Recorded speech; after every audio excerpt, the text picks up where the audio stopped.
Good evening, everyone.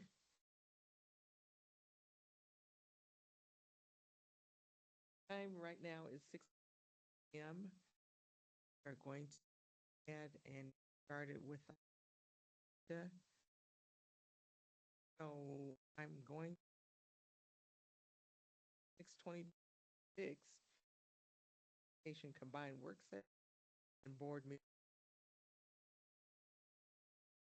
public here. That's the board topic related. Sign in the so at this time, um, now it's 6:01 p.m. Rambaday, please call. Frazier, Here. here. Here. Here. Here.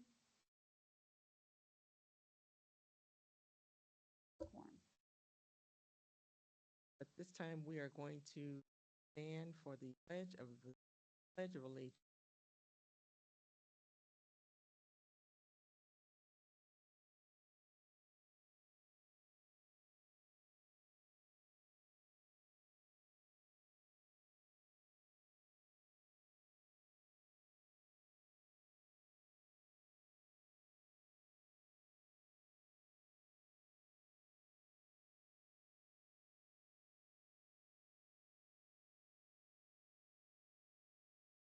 Right, and our mission, graduate,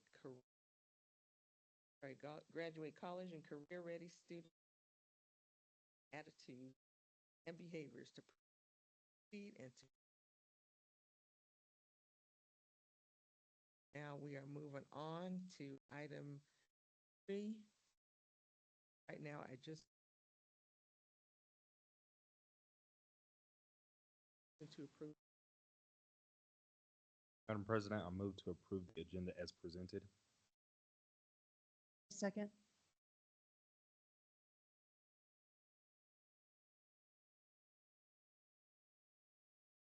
Aye. Meeting is now. Thank you. We're now going to item 4, stating with the board. Point 1, it is R11. Report, it is the mid-year update. Rachel Loffer, Assistant Superintendent Learning. Scott Well. Good evening. As you know, every year we bring to you a mid-year data report. It encompasses our own internal mid-year assessments that we administer primarily in December, but a little bit in January, plus some state data that we get back during that same window. So each February, we update you on where we are in relation to our targets. So I'll turn it over to Director Weldon to walk you through the 26 slides that you have. Thank you, Rachel.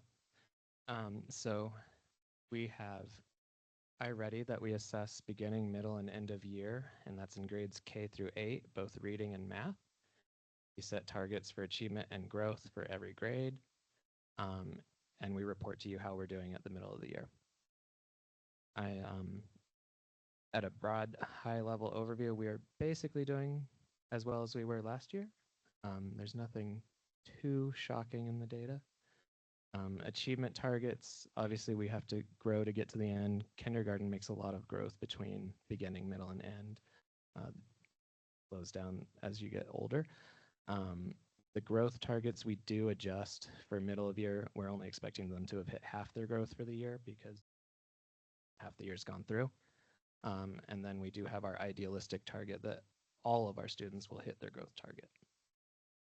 General rule of thumb though, where you see growth that hits 60% or higher, that is a really good sign. If it's in the 50s, we're okay. So as you review the slide, just keep that in mind. I do think 3 through 5 reading is a little bit stronger than K2 this year, which is an interesting thing. Throughout the slide deck, and if you ever have questions, you can always send them to me after the meeting.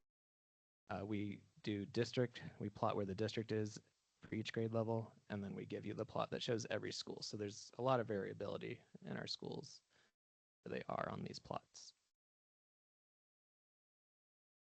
So it just runs through. Now we're at middle school. We segment this out by grade cluster. Finally, we have our fun little bubble chart. You can think of this as like a kettle of fish in each bubble going, or like a school of fish. So they're going from K to 1 to 2 to 3 to 4. And we have on the right side what year they would graduate. So our kindergartners would graduate in 2038. Hard to think about. And then we have like the 8th graders who are going to graduate 2030 when they are high school this next fall, 4 more years. So you can see the progression. So generally they will increase obviously from beginning to end of their grade level, but remember iReady is testing them on each grade level, so they reset when they get to the next grade. That proficiency goes down and then it has to climb back up.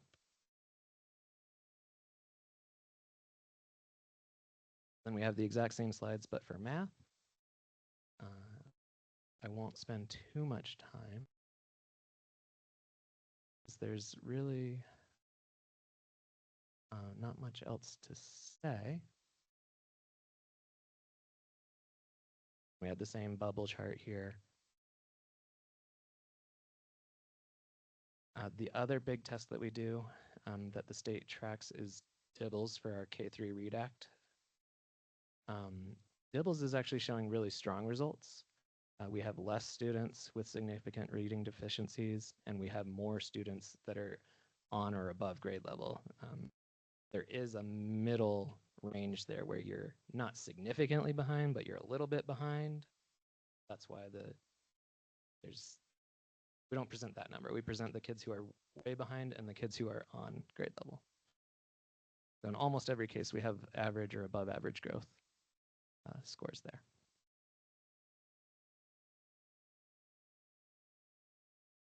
And then finally, and this is something that the district's been celebrating a lot, our high schools have been celebrating, and it's public now, so we have our graduation rates. These become published every January by CDE. So now on this chart, I will spend a little bit of time. You can see Harrison High School is up to 92.2%, 4-year on-time graduation rate. That's incredible. Sierra is also up big to 85 now. The district as a whole, if you round it up, is up to 90%. Basically, every school went up. The one I'll explain, Aspire, both Aspire and Career Readiness have small groups of students who graduate each year. So a few students here or there swings the percentages a lot. So you can see Aspire did drop, but Career Readiness went up. So volatility cuts both ways. Little hard. I don't think you can see the 7-year. Yeah, you can. That's Colorado gives you 7 years to graduate. So if you don't make it in 4, you can come back as a 5th-year senior, 6th year, 7th year. So I also have the published rates from the class of 22 that now been 7 years since they've graduated. So you can see how those numbers compare. And then we have one more slide, which I have control of the right now. So this is another slide that we are very excited about and proud about. This is the varying demographics and the difference between District 2 and the state of Colorado. Everything in green we are above. So nearly every single category we are beating the state. You can see our Hispanic students, they are 10% higher than the state in their graduation rate. Black or African American also 10% higher. Free or reduced lunch eligible, 10% higher. The two areas we didn't beat were within like 1%. Students with disabilities way higher, multilingual students way higher. So it's not just, basically no one's being left behind. The district is doing a very good job of graduating our students. That is why you've been seeing probably a lot of communication go out about our graduation rates. That's the last slide, so stop here for any questions.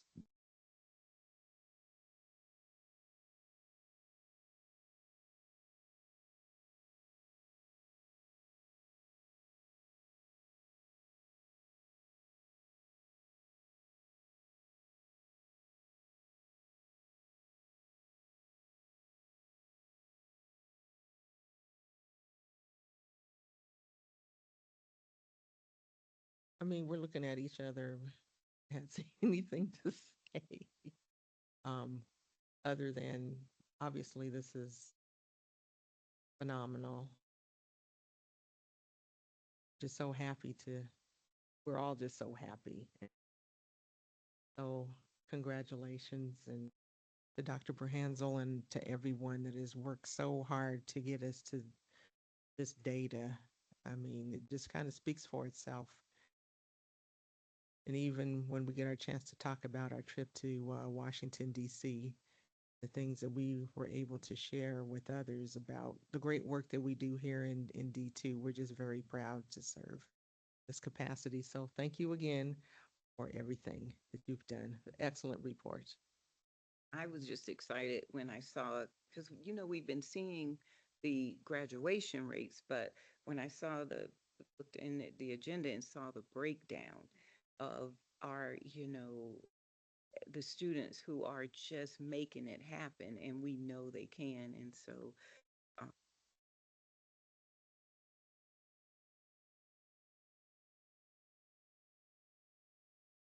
it's in kindergarten, that would be the ones who stay with us. That would be kindergarten up.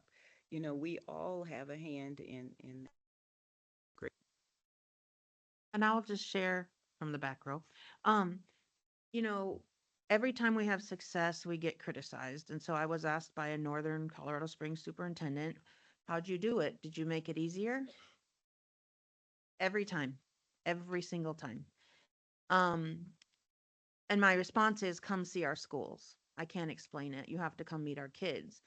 But I think I know you said it's amazing and it is, but I need to point out SPED. That does not happen.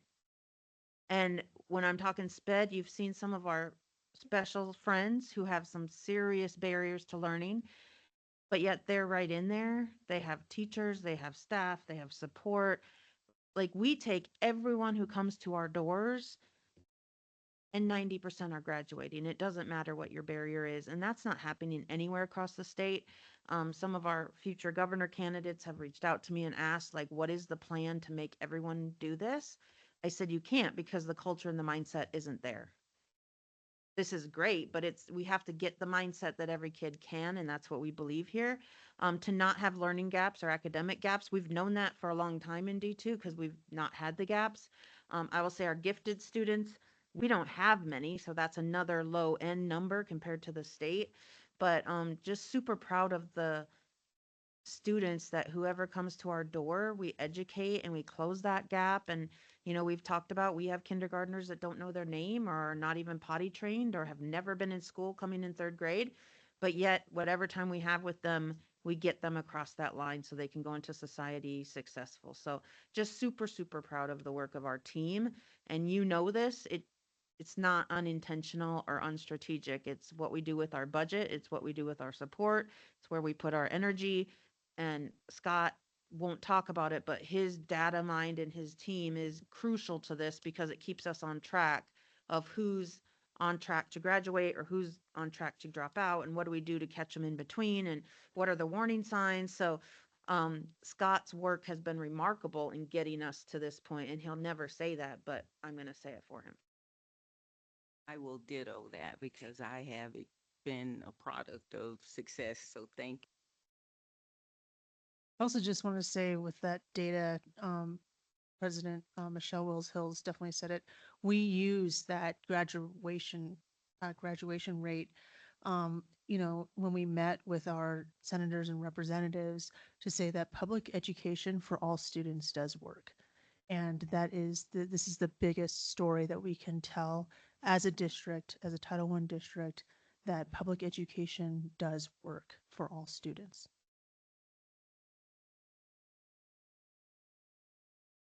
Thank you again. Thank you. So we are going to move on. We're at item 4.2. It is the student board members report. So we have Mr. Aiden Gallegos and Miss Marissa Don Juan. So take it away, please. Great. Good evening, everybody. Thank you. So now I am about to give out a very, very detailed board report because I'm very excited to tell everybody what's going on at Harrison High School, including some side projects as a student board representative myself that I have been working on. So for Harrison High School, what I learned from Miss Leggett is that there's multiple scholarship finalists recognized this year's from the Daniels Fund, Betcher, Greenhouse. It doesn't matter. We have a lot this year, so that means that scholarship fund money for the class of 2026 is going to be extremely high. Another great news, but speaking of this, is the unified basketball team remains undefeated. So that's a good clap right there. And I believe they have one more game, so they'll have a completely undefeated season. And so with that, also speaking on the topic of sports, winter sports are officially wrapping up, meaning that spring sports are coming. So I'm going to be doing track and field, so I'm completely excited about that. At Harrison, we had an official signing day, which you can see on the Instagram page, where 5 Harrison High School student athletes were committed to continue with sports as high as D2. So that's completely impressive. For ongoing academic focus, like last time, we're continuing to prep students for SAT testing, for the state testing. So teachers are getting very involved with changing their, making sure the warm-ups more aligned towards SAT questioning. For student leadership and culture, Spirit Week is going to be happening at Harrison High School, where we're having a Valentine's Day theme / outfits / spirits. So if you come in next week, make sure you have your Valentine's Day outfit on. For peer mediation, which I'm part of, is very good because we're working towards conflict resolution and running a Valentine's Day fundraiser, which you can buy a rose as cheap as $2. And we, as in peer mediation, all made handmade flowers. So you can purchase those for $5 if you don't know what to get somebody during Valentine's Day. And also with some research, with peer mediations involving with our school, conflict / fighting has gone down significantly lower at Harrison High School. And we haven't seen one in about a month, which is amazing. And now for the huge event that's coming tomorrow is speaking with Afro GROTC. This will be undergo by a formal headquarters inspection this Friday. This inspection includes all 870 plus GROTC units worldwide, evaluated by regional directors. But unfortunately, due to government shutdown, they will not be able to hear, but the principals and admins will be overseeing what's going on. And in total, the daily operations, professionalism, teamwork, and leadership structure will be shown towards all 88 cadets at Harrison High School / Sierra, plus the drill and color guard performances from 8 to 9:15 a.m. in the gym at Harrison High School. And for that, that's pretty much very important for tomorrow, but I'm going to talk about some side projects I have been doing. Recently, I got $1,500 in grant funding towards my project with Gen Youth, and I recently been trying to promote nutritional literacy towards all D2 schools. So I have created 2 projects and been working with the school nutritional director, Sean, and my goal is to get these posters printed with it and then go to every single school with my D2 badge to be able to put up these posters and get the principals to post in front of it, and also to elaborate further with their students about nutritional literacy, talking about macro / micronutrients. Now on the side gig, I'm gonna say this as a surprise, but I recently been teaming up with, if you remember from the D2 cell phone policy when I was presenting, my friend over here has been working towards something similar, but towards political education, where we've been holding petitions and been holding a lot of commitment research towards something that he wants to present next board meeting about how we can increase political education within our school system. And he has a lot of things to share with the board when it comes to that time. So that's everything I have.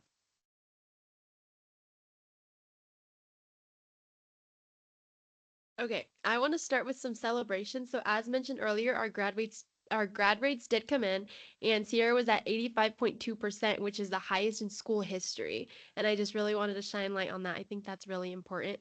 And then we also had a girls basketball team member. Her name is Deja Burns. She broke the record for career blocks with 363, and they're still counting because our season is ongoing. Some upcoming events, we have our second mock SAT exam of the year on March 3rd. And then following that, we do an SAT boot camp for 7 weeks, which focuses on test taking strategies and works to gain confidence in students so they can feel ready to take the SAT. And then we also just had our NHS induction last night, and I think we inducted around 50 members. So the numbers went down because of COVID, and they're slowly building back up. So that's very nice. And then, like Aiden said, winter sports are coming to a close. We have a couple more home games. So for boys basketball, if you guys can show out, Saturday the 7th, they play Elizabeth, and on Tuesday the 10th, they're playing Mitchell. And then girls basketball has their last home game of the season on Friday the 13th versus TCA. And then girls swim and our wrestling also has regionals coming up. And then spring sports are starting at the end of February. And then continuing on with events, we have parent teacher conferences the week after next during that February break.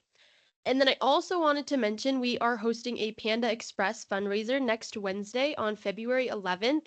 If you go in and show like a poster, you can be a picture of it, which I have some on me. We get 20% of the proceeds, and that goes towards our prom. So I encourage you all to go to Panda Express on the 11th. And then some other things, our makerspace is almost ready to go. So this is just a space to get kids really interactive. It has 3D printers, t-shirt presses, robotics, and a photography black room. So we're really excited to see that getting like ready and good to go. And then I did want to bring up a student concern. So there is a concern with the athletic bus schedule. So we've noticed that it leaves a lot earlier than necessary sometimes. Like we will be leaving at 1:30 for a 4 o'clock game when the school is 15 minutes away. And this is a big deal because student athletes need to put being a student first. And when you're missing critical class time, you can't do that. It's hard to catch up. And another big problem is that usually you're missing the same class every time because games are often on like Tuesdays and Thursdays. So for example, if you're leaving at 1:30, you're consistently missing your fourth period. And so it's hard to catch up when you can't be in class and you can't hear these lectures and you can't put student before athlete if you're getting pulled out of class when you don't need to be leaving that early. And that leads to eligibility problems and loss of our student athletes. And then there also have been time changes last minute. I know for girls basketball, our game I think it was on Tuesday.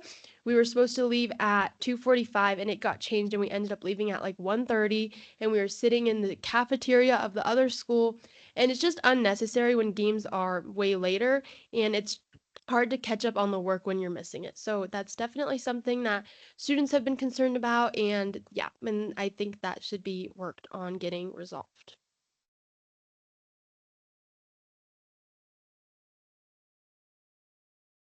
Thank you. Well, you asked, you shall receive. It's already been resolved. Okay. Yep. And it is an issue. It was an issue. It's not Pierre an fixed issue. it. Right, Dr. Page? That's Dr. Page's people. Thank you for bringing that to our attention, though, nonetheless. Absolutely. Aiden, I just had one question. When did you say the ROTC day was again?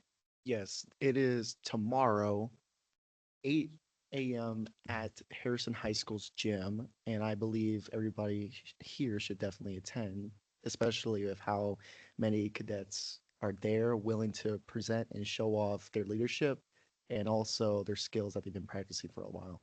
Okay, thank you so much.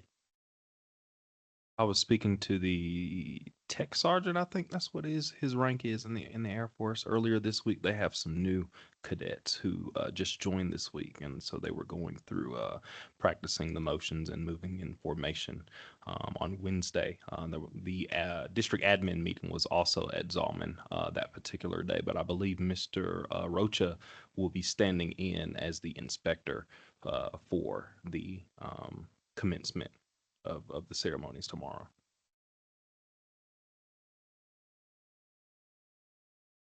More questions or comments? Thank you so very much. We are moving on. And we are now at operational expectations, item 5.1 is OE9 communicating with the board, monitoring reports. Mrs. Christine O'Brien, the Chief Communications Officer. Madam President and members of the board, I'd like to present OE9, the monitoring report, to you tonight. You will notice this OE is compliant with some exceptions noted. So your board takes a survey twice a year, April and October. In April, all 5 board members responded to the survey, but in the October survey, we only had 4 responses despite numerous attempts to get 100% participation. So in this OE, there are many indicators that rely on that survey, and currently it's set up that 100% of the board members would agree to one of these pieces of evidence.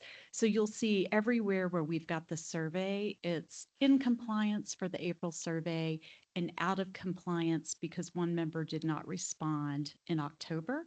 When we go through this, we do have something for you all to consider when we move to actually the indicator report for this.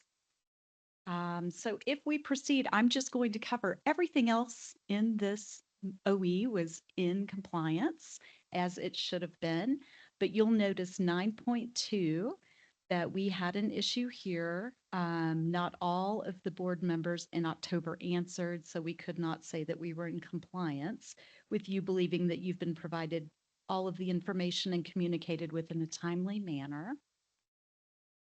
The same falls true in that same indicator there in a survey where in October, only 4 board members agreed that the superintendent had provided them with the trends, facts, and other information relevant to the board's work. You'll see that carry over again when you get to 9.4. The first evidence of compliance is that the April and October board surveys showed all members responding in April, but only 4 believed that they had been provided adequate information from a variety of viewpoints. Again, that was just one board member abstaining from taking that survey. And the trend continues in 9.5. Same thing, we were actually monitoring there whether or not they felt that they had significant information about significant reports, stories, or commentary that could appear in local or national media. We just had 1 abstain from taking that. I do want to draw your attention to 9.7. The first piece, the first evidence of compliance, this one, there's a little difference. All 5 board members felt that they had been treated equally and had equal access to information. In April, that trend switched a little bit. We had 3 of the 4 board members respond that they felt they had been provided or treated equally and had equal access. But one of the 4 that had responded did not reply to that question. So there you will notice 3 board members replied that they felt like they had equal access to information and been treated equally.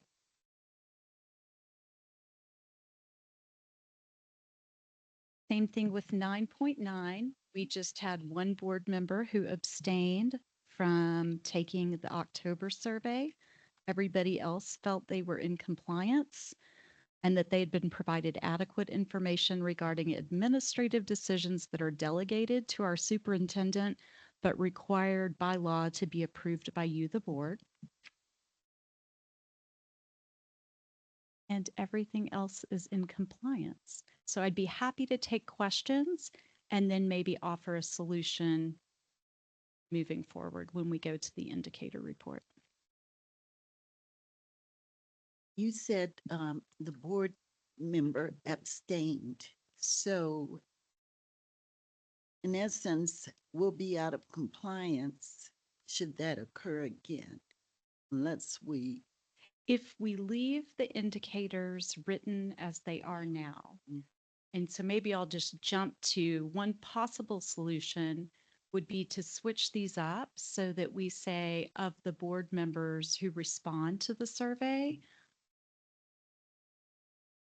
Makes sense to me. Thank you. Sure. Are there other questions?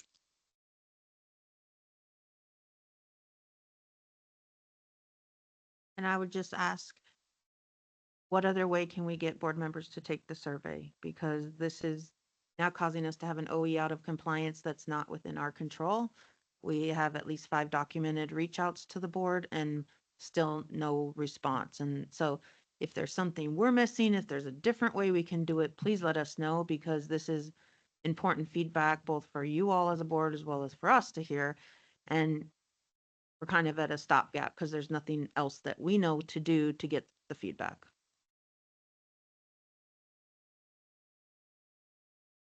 I think, I mean, I'm thankful for the gentle reminder that I get. And so when I see that, and Norma usually helps me with that, and she knows. So I think, because I think I probably would have been, I mean, I did it, but I'm just saying that those gentle reminders are very helpful. So I would not want that to go away. And I am putting in red in April too.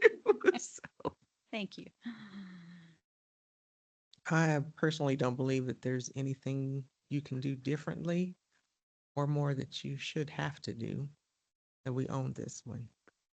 So, I appreciate that. Thank you. mhm. So does anyone have any additional questions?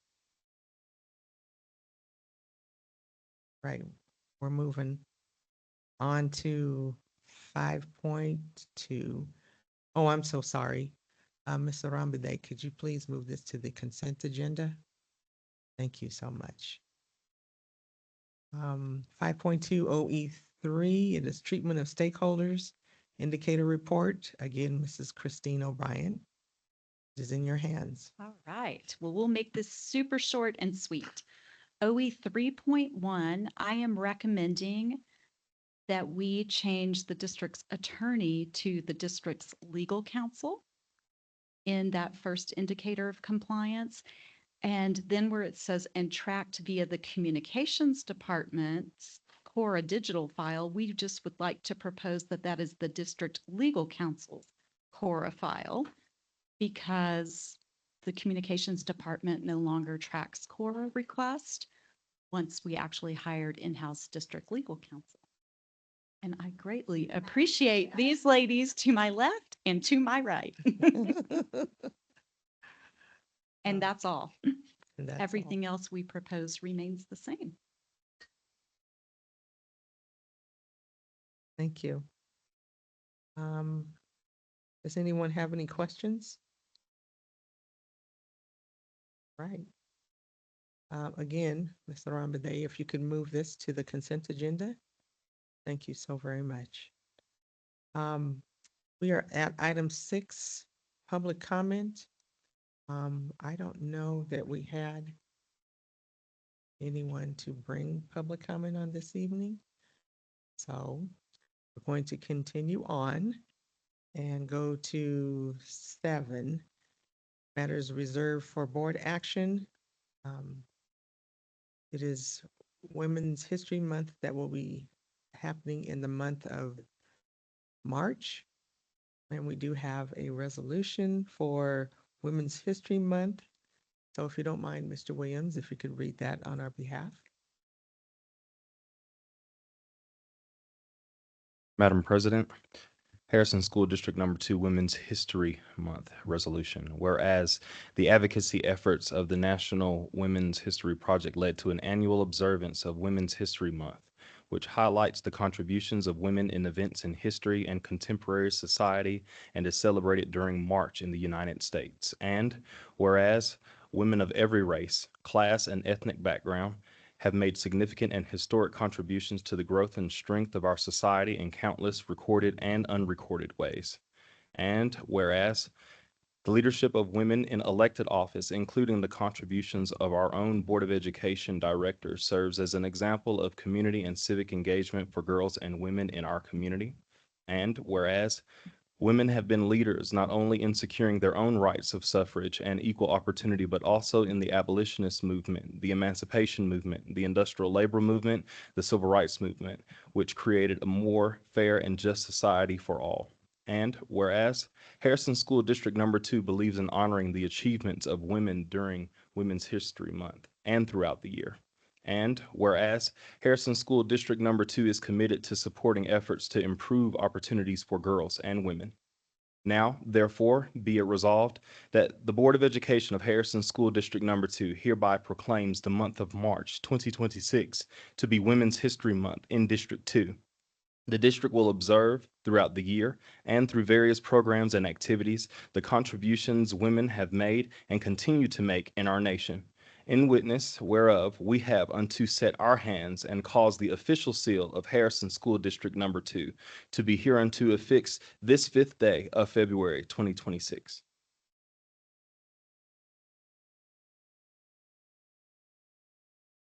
Thank you, Mr. Williams.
Thank you.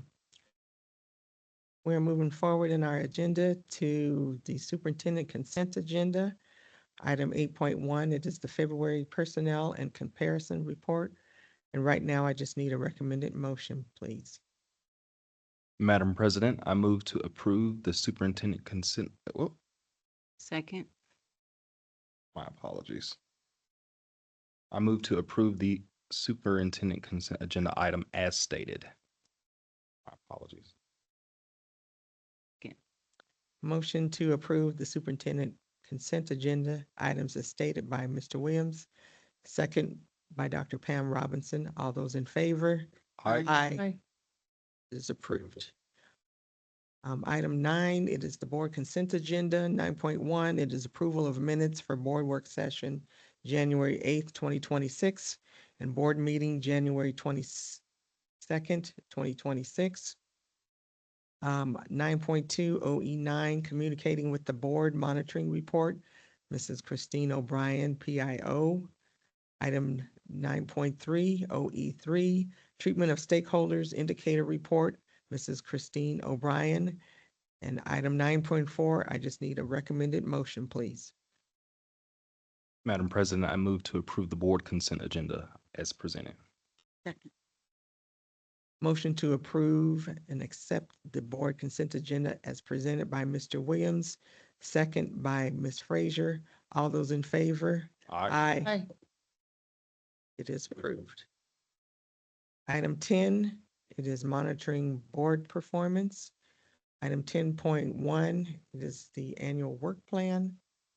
And if we have some updates or things we need to add at this time. Yes, ma'am, please. If you will look in the month of April is when the board does their self-evaluation and the superintendent's formative evaluation. So we just need to set a date for that. Am I looking at the wrong calendar? No, I haven't.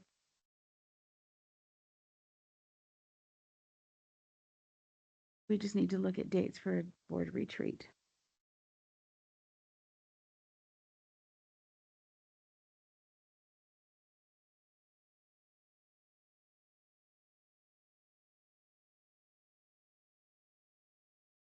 So that's for the month of April and not February or March. I'm sorry? So the board retreats, Uh-huh. that's for the month of April and not No. month Unless of you want to March. change it. Would you rather have it in March? I think I'm just recalling in the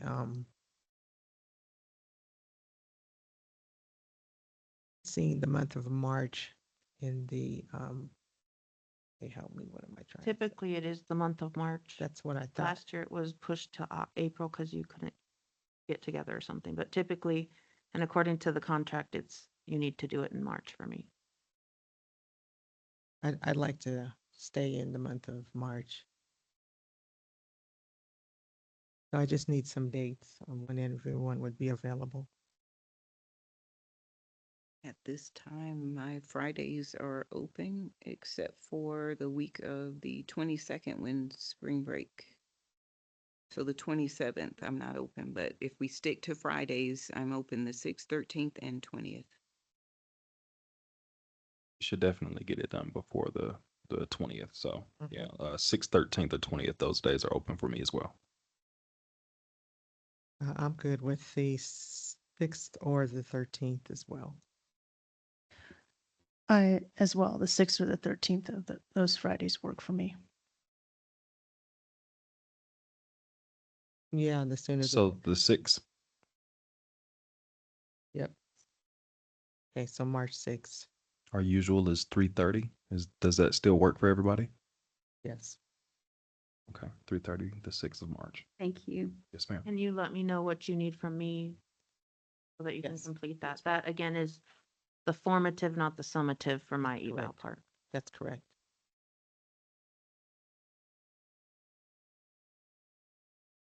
Okay. Thank you. And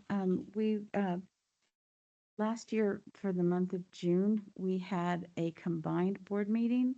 This year we have them separated. Would you all like to do the 2 meetings in June, or a combined meeting? Combine for me. Yeah, I think we agreed a combined would be better. Okay, Not that we Alright. don't like to see each other, but yeah, okay. And during the work session? The 4th? yes. Thank you.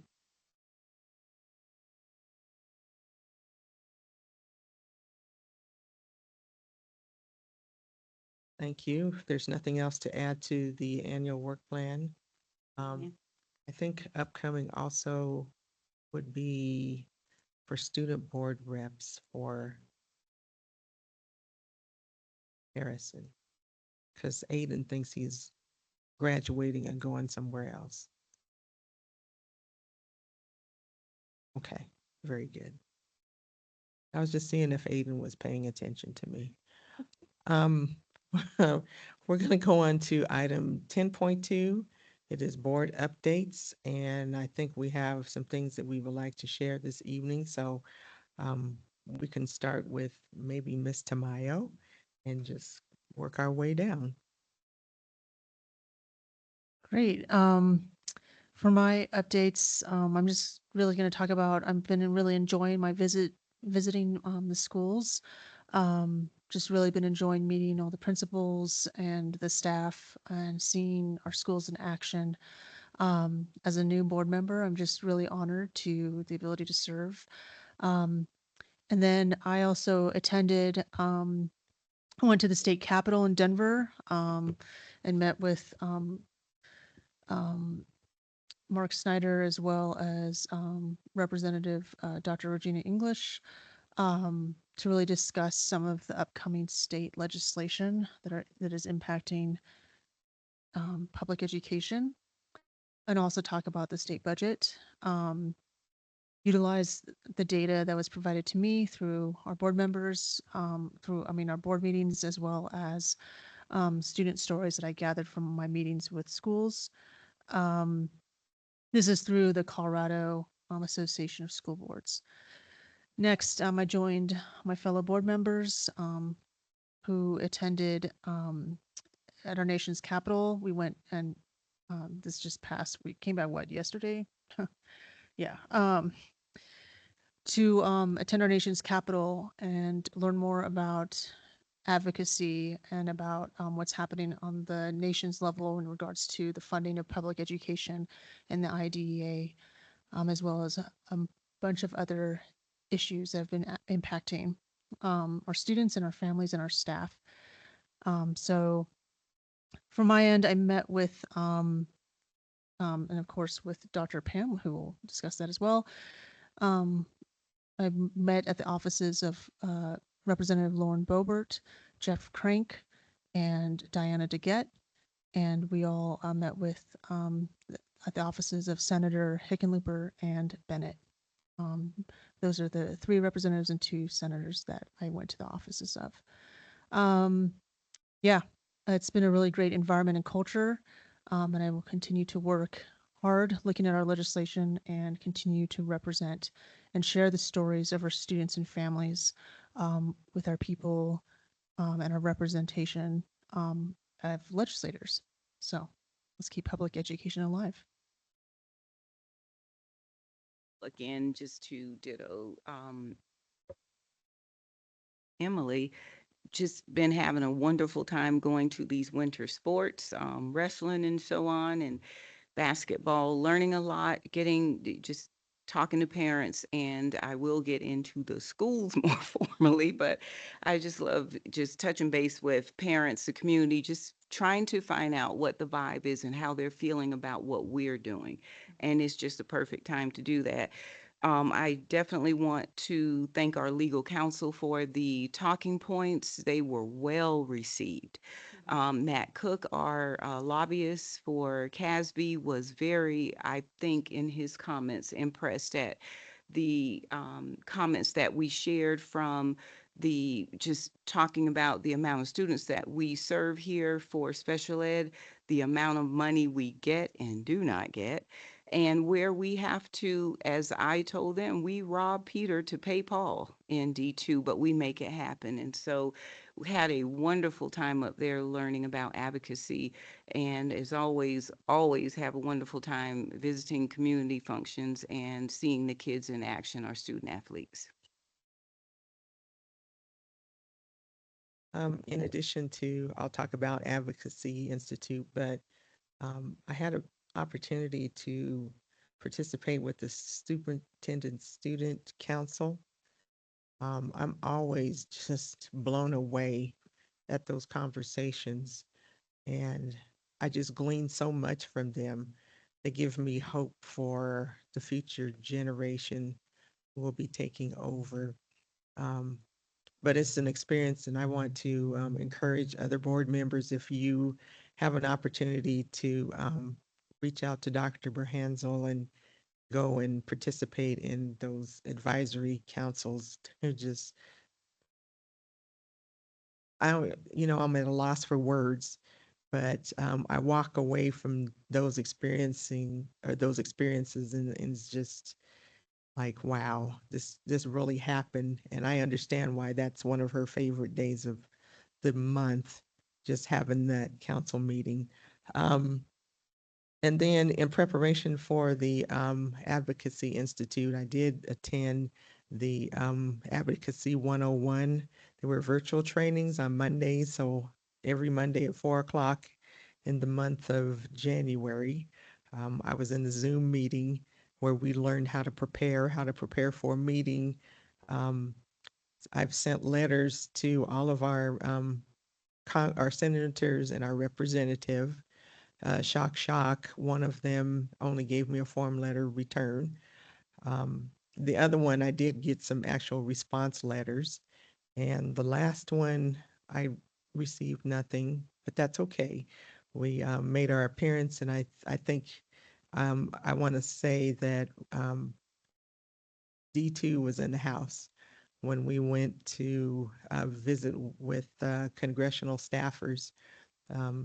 We were the only ones who actually brought literature on our schools. So thank you to Christine O'Brien for giving us that information, and also Miss Tanya Thompson. And, we just can't thank you enough for the information that you provided us, because we're like, here you go. And by the way, call us because we want you to come and visit our school. So we represent it very well. So just really grateful for the opportunity to go and be in that kind of a platform. I had the opportunity to attend Harrison's 8th grade, is it Spirit Day? Oh, Discovered. Oh my goodness. Harrison was really, uh, but when I came in the front door, they met me with all this cheering and clapping, and I said, "What's going on?" But it was really a joy to see the 8th graders come in, and they were just all in awe, and like, this is high school. So it was great to see that. I also quarterly attend the Latino Community Luncheon, and that is so important. And they have very good speakers. I encourage everyone to come on March 11th, their next one, and they're honoring women, Hispanic women, and that's always a great thing. I visited 2 of my 4 schools. I also, as the Casby Region 6 Director for Harrison, I joined with 2 of my other Region 6 directors from Canyon City and Cheyenne Mountain. And we attended a board retreat up in Bailey, Colorado. Does anyone know where that's at? Oh, you do? Okay. Well, trust me, I didn't. And it was cold up there. But we created and distributed our very first newsletter that went out to superintendents, board members, and their admins for 22 school districts, which we represent. So we were really proud about that. And what else? Oh, I also attended the National School Boards Association Advocacy Institute. I'm telling you, the discussion, the information we received, the speakers was very, very informative. And I'm glad that we all had an opportunity to go. I had the privilege of meeting with the congressional staffs of Senator Michael Bennet, John Hickenlooper, and Representatives Joe Neguse, Jeff Crank, and Brittany Pedersen. And we did tout Harrison School District 2, also provided information for them to take and read at their leisure. I thought, though, there was an added bonus because as we were in the Senate, we were in the hallway leaving Senator Hickenlooper's office. And here comes rushing down the hall is Senator Cory Booker from New Jersey. So he did, just wonderful person. And he took pictures with us and all of that. And then one of our presenters at the Institute was Senator Ed Markey from Massachusetts. And he shared something with us I didn't know. So he, in 1996, authored the Children's Online Privacy and Protection Act and the V-CHIP legislation, which allows parents to block violent programming and content. Who'd have thunk? I mean, I wouldn't have known that had he not been a presenter. So I'd say kudos to National School Boards Association. It was wonderful. And I thank you for your time. Thank you all for preparing us so well. And we're going to get thank yous to each congressperson's staff. All right. Good evening, everybody. Some of my highlights come from Soaring Eagles, Wildflower, and Carmel Community School today. So big shout outs to the kiddos at Wildflower. I witnessed 2 littles, I want to say 1st and 2nd grade. Well, first, they were in the same class. And these 2 individuals had an issue with one another. They had a verbal altercation with one another. And I happened to, I kind of mosey through the school. I move very quietly. Often people get shocked when they see me come up, like maybe behind them or something. They don't see me coming and I move very quietly. But these children were having a conversation about an issue that they had amongst themselves, and one student is saying, no, I said these things happen and you interpreted them as these things happen. And the second student says, okay, I understand where I went wrong. These kids are having adult conversations about problems that they're having with one another better than adults are having. That was at Wildflower. That's the first hallway walking in. At Carmel, I spoke to, and I forget her name, but when I introduced who I was, she said, I'm just a para. And I said, no, ma'am, you are not just a para. I need more paras like you. There are other districts who are scrounging for paras. You are not just a para. I am not an educator. I need you. The community does not need me. I need you. And another highlight over at Carmel, there were students who were in art class, and I was walking through, and I love to see, I have a lot of our students' art in my home. So I see an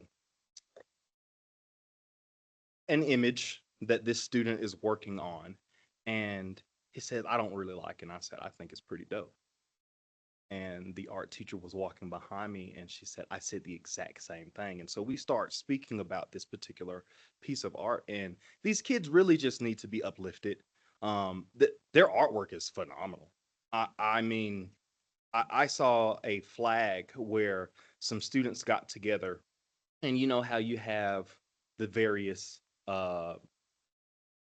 renditions of the United States flag. So you might have Bag the Blue, you might have support firefighters, you might have support this ethnicity or that ethnicity. I saw a collage of these flags all together, side by side, and written in different languages so that each of these students was represented.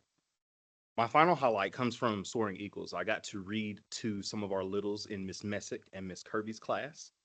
That was amazing for me. I almost got taken out. This young lady, I mean, she had to be no more than 2.5 feet. And when I walked in, as I calmly walk in, this young lady notices me and she says, hugs, and she runs up. And I mean, if she had wrapped me up and had football pads on, that was a clean tackle at the knee. A clean tackle at the, she almost took me out. I was so excited. And she hugged me so tight. I said, oh, hello. And I almost got swamped by Miss Messick's class at the end when we were asking questions. Do you have any questions for me? And they all run up to me. I'm like, wow, I don't deal with littles. Not that many. I have one. But definitely seeing the opportunities that our littles have. The littles were the highlight for me this week. The littles were the highlight for me. Of course, I do appreciate seeing our student board reps shine the way that they do. But the littles definitely took it this week for me. Yeah. I did not go to DC with the rest of the board. You were there with us in spirit.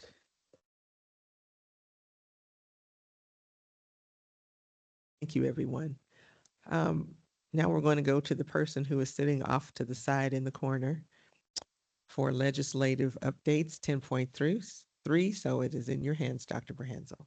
So to start off, thank you for experiencing DC and advocacy and presence matters, as you saw. Every time I go somewhere, they always say, why does DTU always have a voice? Because we do, and we'll share it. I think right now there's a lot of bills coming through that are kind of sitting and waiting. Interestingly enough, a lot haven't dropped their bills, and they're due, I think, next week, the first round. The bill drafters are a lot of them are new, so it's taking longer to draft bills, and that's okay. Because they might not get drafted in time, and that is okay, because the less bills, the better for a lot of that. Right now, some of the key bills that we are watching are the school finance bill, of course. There's infighting about the school finance bill. They're mad they dropped it already, and everyone supported it. We support it because finally you're going to put school finance at the front, which it should be. So there's a lot of infighting around that. The Dems are fighting with the Dems, and the Dems are fighting with Republicans, and the Republicans are fighting with the Republicans. So there's all kind of just a lot of animosity in different camps. The governor's already saying he's vetoing multiple bills that haven't even made it through.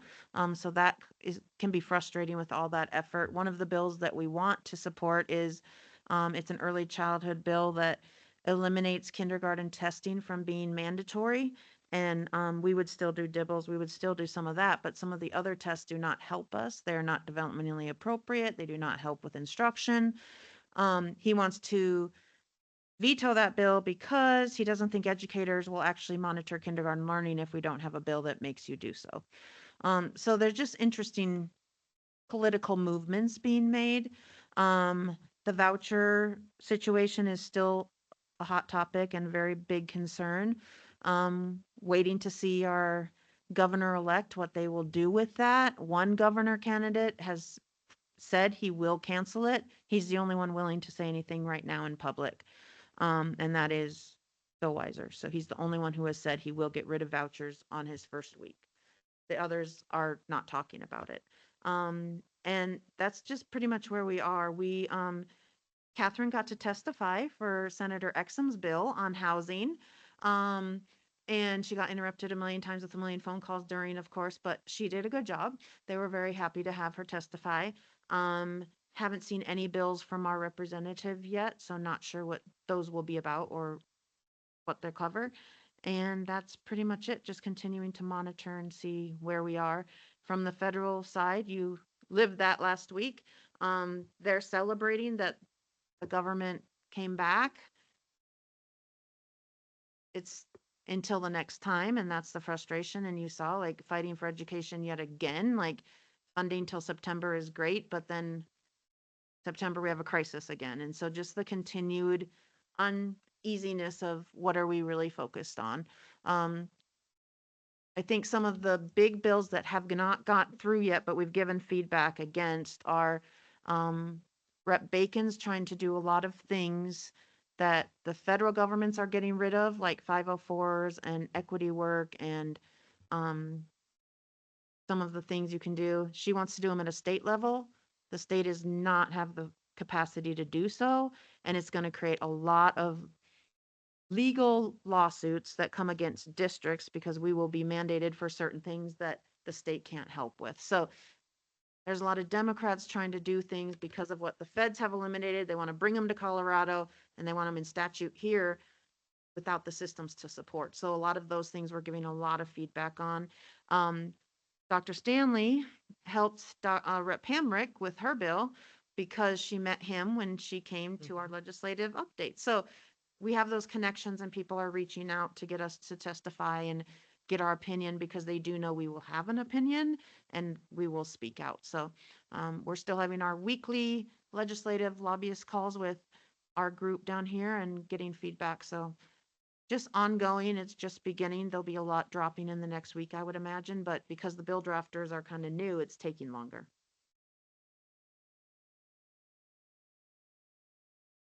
Like to share one point that was brought to our attention, and it was two of the visits that we had. One was a Republican office, one was a Dem, but each of them mentioned the surprise in Governor Polis and his support for the vouchers. And one did mention that he basically is the only Democrat governor that did that. So it's interesting. They were into our lived experiences, and I really felt, I'm one that reads bodies, and I really felt that the majority of them were very sincere. And even one Republican we visit, one of the staffers, he began to share his wife's kindergarten stories when we talked about the early childhood. So again, Christine did not mean to, because the literature was great, and but thank you guys for preparing us.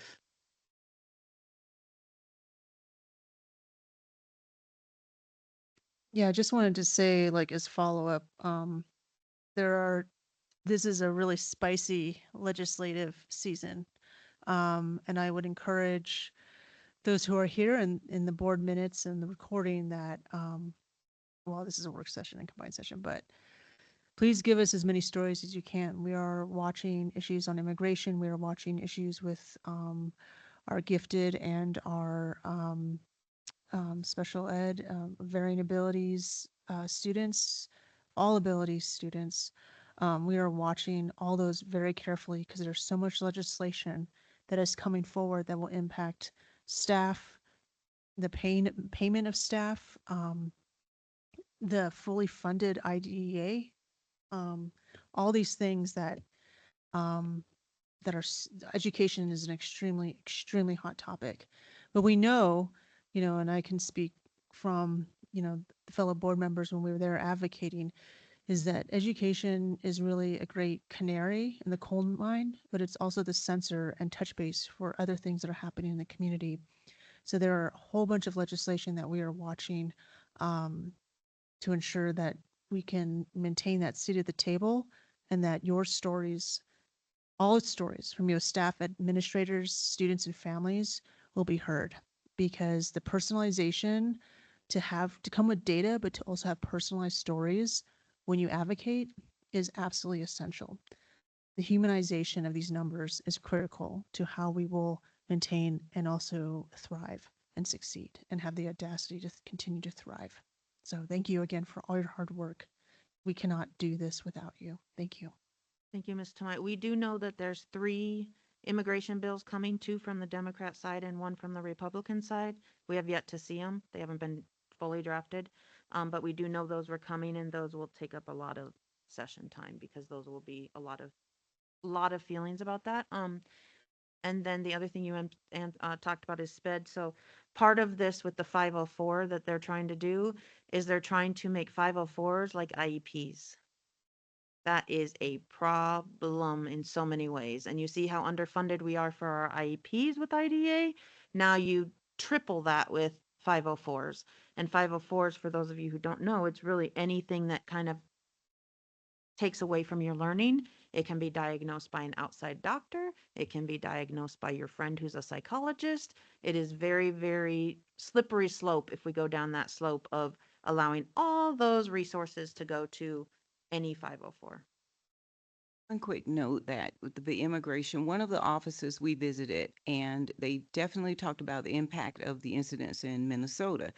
And one of the staffers shared with us that, yes, they're going to start recalling some of the ICE, but they're sending them to other states. And she did mention that Colorado, whether it is, but she mentioned, and she's on the end. And so that gave me a little pause, but she did mention that Colorado was possibly on that. There's a short list, but she said on that list. So when you push back against the current administration, you get on a short list. Colorado, Illinois, California, Minnesota are the highlights right now for everything. That's why DHS money's getting cut. That's why childcare money's getting cut. That's why ICE might have been on Fountain and Shelton today. I mean, it's very, very obvious what's happening when you push back.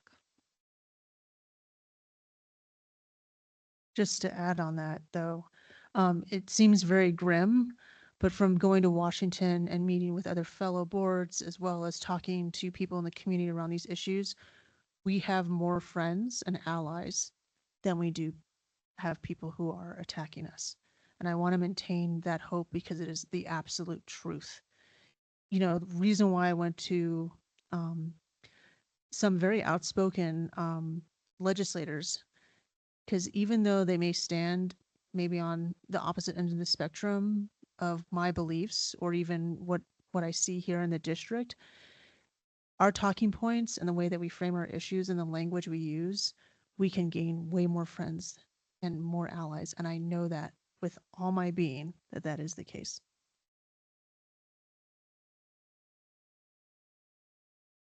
Thank you, Dr. Behansel.